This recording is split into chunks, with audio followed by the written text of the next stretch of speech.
Estás escuchando el audiolibro de Lutero y la Reforma, cómo un monje descubrió el Evangelio, por el autor R.C. Sproul, publicado por Ministerios Ligonier y leído por Ulises Cuadra. Capítulo 8. La postura católica romana de la justificación. Segunda parte.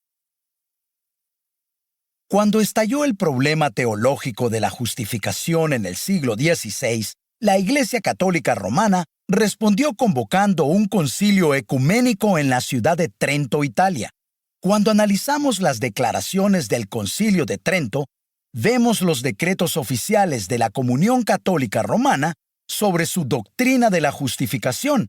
Algo que debemos tener en cuenta es que muchas personas hoy creen que la Reforma ha terminado y que los decretos del Concilio de Trento no son relevantes para las discusiones ecuménicas actuales entre los representantes católicos y protestantes. Pero el Concilio de Trento fue un concilio ecuménico con todo el peso de la infalibilidad de la Iglesia.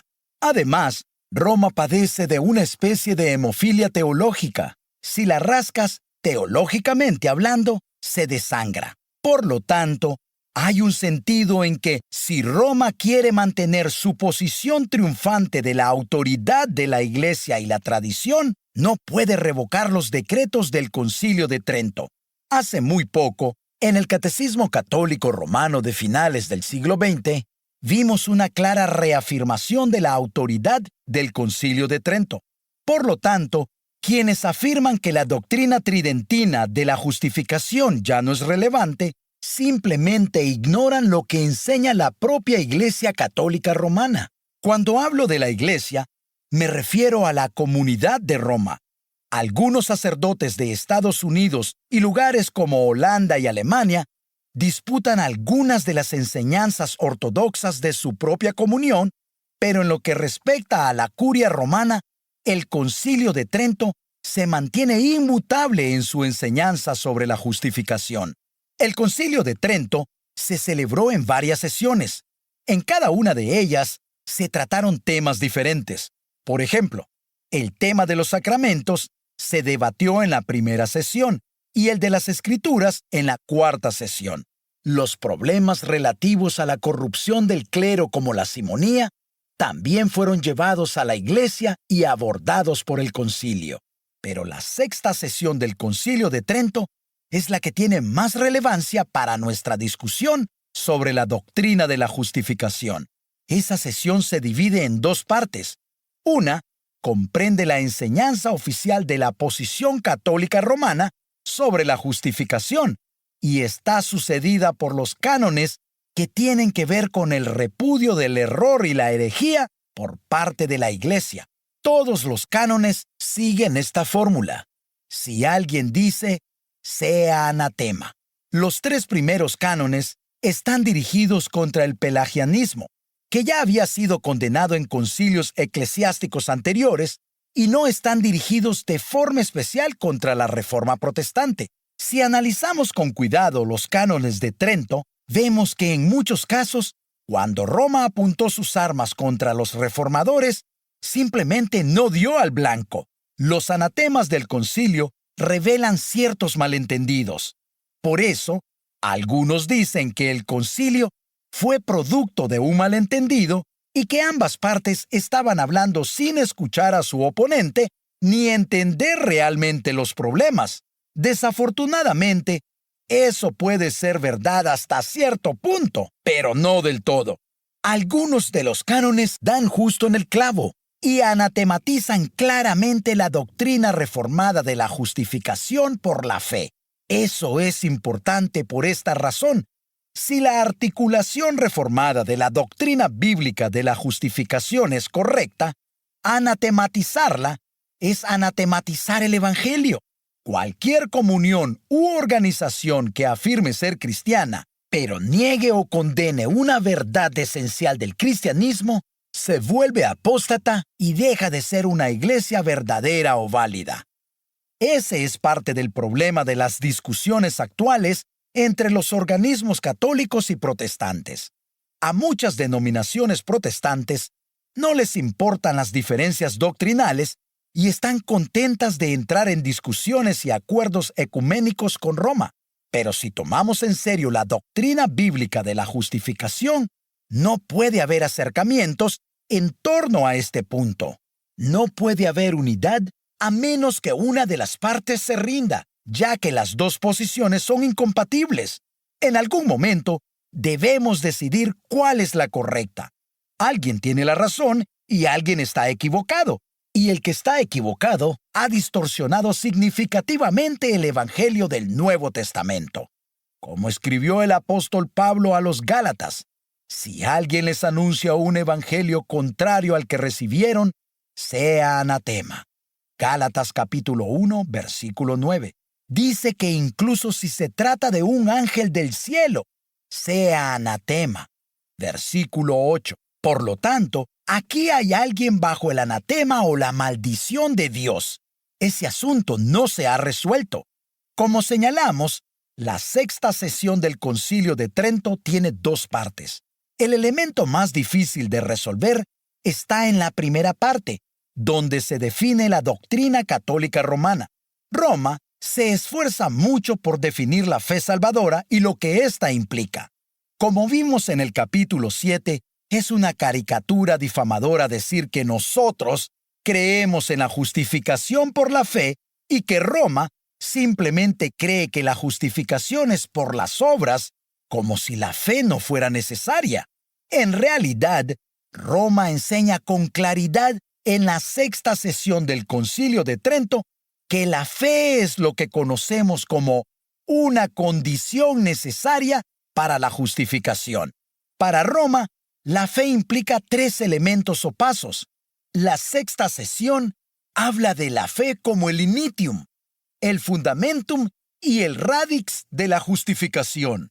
Esto significa, en primer lugar, que la fe es el inicio de la justificación, es el punto de partida, lo que da inicio al proceso de la justificación. En segundo lugar, la fe es el fundamento, la estructura fundamental sobre la que se basa la justificación. Sin ese fundamento, no puede haber justificación. En tercer lugar, la fe es la raíz, el núcleo radical de la justificación. Es importante que entendamos que, para Roma, la fe no es un simple apéndice de la justificación. No es un elemento adicional insignificante que se suma al poder sacramental de la Iglesia. Más bien, la fe es el inicio, el fundamento y el núcleo radical de la justificación, por lo que es una condición necesaria. Esto significa que es una condición sin la cual no puede haber justificación. Sin embargo, la diferencia es que, según Roma, la fe no es una condición suficiente. Una condición suficiente es aquella que, si se cumple, ciertamente produce el resultado deseado. Por ejemplo, en la mayoría de los casos, el oxígeno es una condición necesaria para el fuego, pero no es una condición suficiente. Necesitas oxígeno para tener fuego, pero puedes tener oxígeno y aún así no tener fuego, porque no tiene el poder suficiente para producir fuego. Sabemos que el Concilio de Trento enseña que la fe no es suficiente en sí misma para producir la justificación, porque, al abordar el tema de cuándo la justificación se pierde por el pecado mortal, declara explícitamente que alguien puede tener su fe intacta y, estando en ese estado de fe, cometer pecado mortal. Cuando cometes un pecado mortal en ese estado de fe verdadera, no pierdes la fe, pero sí la justificación. En ese caso, puedes tener lo que podríamos llamar fe salvadora sin justificación. Puedes conservar la fe, pero perder la justificación porque cometiste un pecado mortal. El siguiente punto que debemos entender es lo que la Iglesia Católica Romana conoce como la causa instrumental de la justificación. Cuando hablamos de algo que produce otra cosa, por lo general pensamos en la causalidad en términos simples y unidimensionales, pero la Iglesia Católica Romana distingue varios tipos distintos de causas. Esto se remonta a la síntesis medieval de la teología católica romana y la filosofía del helénico Aristóteles. Cuando Aristóteles contempló el misterio del movimiento, lo que hace que algo produzca otra cosa y genere cambios y mutaciones, examinó lo que rotuló como varios tipos de causas. La célebre ilustración de Aristóteles tiene que ver con una estatua fabricada por un escultor. Definió la causa material como aquello de lo que se hace algo. No puedes tener una escultura de piedra sin piedra. La materia de la que se forma esa bella escultura es la piedra. Luego, Aristóteles habló de la causa formal. Si el artista primero esboza el aspecto final de la estatua, ese será su modelo. Ese será el formato que va a seguir, la causa formal. La causa final sería la finalidad para la que se está creando la estatua. Tal vez la están haciendo para embellecer el jardín de alguien y por eso contrataron al escultor para que hiciera la escultura. La causa eficiente, la causa que realmente transforma la materia en una estatua hermosa, sería el trabajo del propio escultor. Él es la causa eficiente.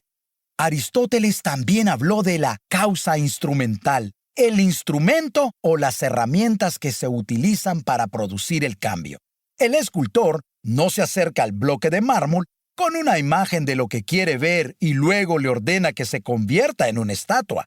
El escultor tiene que tomar el martillo y el cincel y empezar a picar ese bloque de piedra para darle la forma de una obra de arte. Los utensilios que usa se conocen como la causa instrumental de la creación de la estatua.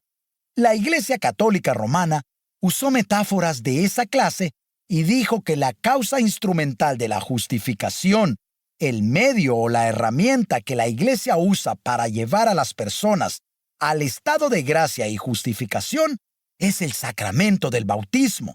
Los reformadores respondieron, no, la única causa instrumental es la fe, no el sacramento. Es la fe que hay en el corazón del creyente.